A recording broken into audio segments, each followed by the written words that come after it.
you're going on the plane, and you guys have mentioned this before, you have the aisle seat.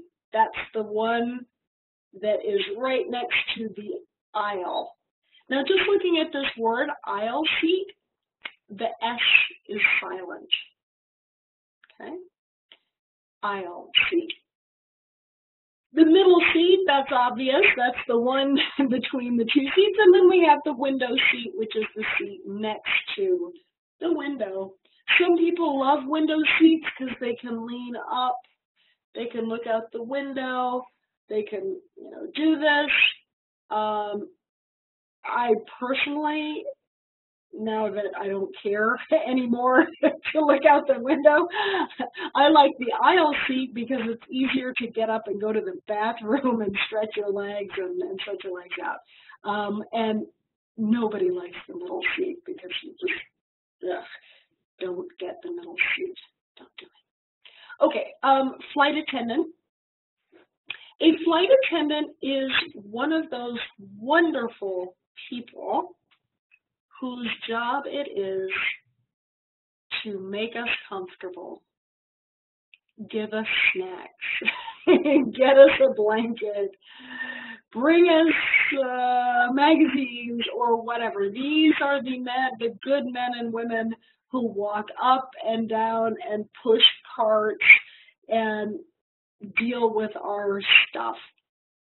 God love them. I could never do that job. But these are called flight attendants. Now, you may know, depending on your age, all of you sound pretty young, but depending on your age, you may know them also as stewards or stewardesses. Stewardess means a female steward. Stewardesses. In the old days, practically every one of these jobs was filled by women. So when I was young, we called them stewardesses.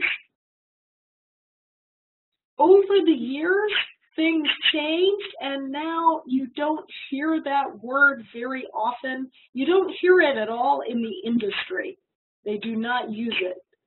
Everyone is a flight attendant. You talk to someone old like me or even older like my mother, and sometimes we will slip and say the stewardess. But that's who they're talking about. Obviously, the pilot is the man or woman who flies the plane, and the co-pilot is the man or woman who sits next to the pilot and assists and takes over if necessary.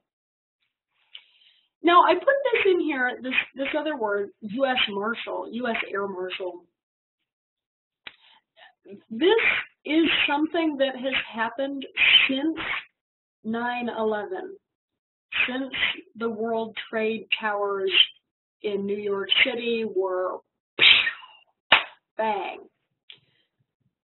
After 9/11, the U.S. government said, okay, this is not going to happen again, ever.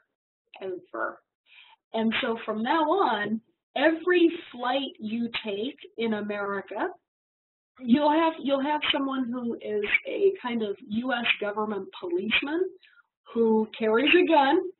I think they're like special guns because obviously you don't want a gun going off in a plane. But anyway, they are armed. They have something to use if they need to. You cannot tell who these people are. They are what we call undercover, meaning they look like everybody else. For them, their job might be a little boring. For us, that's very good. We want their job to be boring. We don't want them to be doing anything. We don't want to need them, but we're glad they're there. Now, this is not something that you need to know. I just wanted to throw it in there to let you know that at least in America, and I'm sure in Israel too, Every flight that you're on from El Al or any U.S. Airplane, even overseas, they're going to have somebody. They will have somebody.